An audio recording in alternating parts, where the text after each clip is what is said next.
تخيل شركة عندها فروع في أكبر المولات، يعني إيجارات وعمالة وتأمينات. المحاسبين في بعض شركات الريتيل عشان يوزعوا المصاريف دي بعدل بيعملوا حركة محاسبية اسمها overhead allocation، يعني هما بيحملوا الأونلاين نصيبه من مصاريف الإدارة المركزية، إيجار المكتب الرئيسي، وحتى رواتب المحاسبين أنفسهم. المشكلة إن المنطق المحاسبي ده بيصطدم مع البيزنس موديل بتاع الأونلاين. الريتيل عنده الفرع موجود وعنده زبون وعنده رجل بتدخل لوحدها كل يوم المحل، لكن الأونلاين محتاج تصرف عليه مبالغ ضخمة جدا على السوشيال ميديا عشان العميل بتاعك يقدر يشوفك أصلا. لما المحاسب بيجمع نصيب الأونلاين من مصاريف الشركة زائد مصاريف الإعلانات الضخمة اللي بيصرفها الأونلاين، بيطلع هامش الربح في الدفتر أقل بكتير جدا من المحل الأرضي. فجأة الأونلاين يبقى شايل شيلة إدارية تقيلة مش بتاعته، وكأنك أنت بتطلب من طفل لسه بيتعلم المشي إنه يشيل شيلة راجل كبير. وهنا بتحصل الفجوة، رغم إن الشركة بتستثمر مبالغ ضخمة جدا في الأونلاين لأن هو ده المستقبل، إلا إن الإدارة المالية بتفضل دايما حذرة وبتقارن الريتيل اللي بيكسبنا 20% بالأونلاين اللي بيكسبنا 5% بس.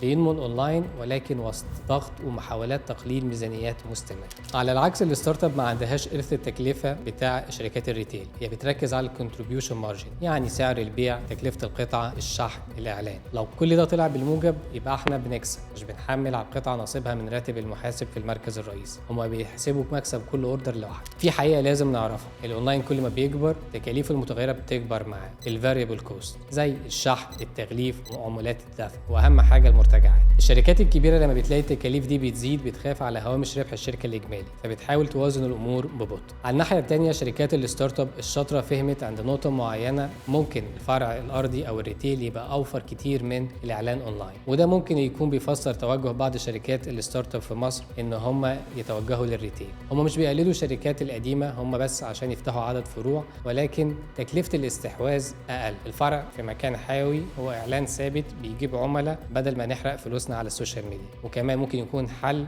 لأزمة اللوجستيات إن احنا ممكن نخليه نقطة استلام للأونلاين، وكذلك المرتجعات فبتسهل على تجربة العميل إن هو يقدر يرجع في أقرب فرع ليه. أهم حاجة تثبيت التكلفة. الستارت اب بدأوا يهربوا من غدر التكاليف المتغيرة من بتاعة الأونلاين لحتة الأمان الخاصة بالتكاليف الثابتة في الريتيل. الخلاصة والمفارقة في حين إن الشركات الكبيرة بتستثمر في الأونلاين بحرص عشان تحافظ على الأرباح بتاعتها، شركات الستارت اب بتاخد المخاطرة وتتوجه للريتيل عشان تعظم أرباح الأونلاين.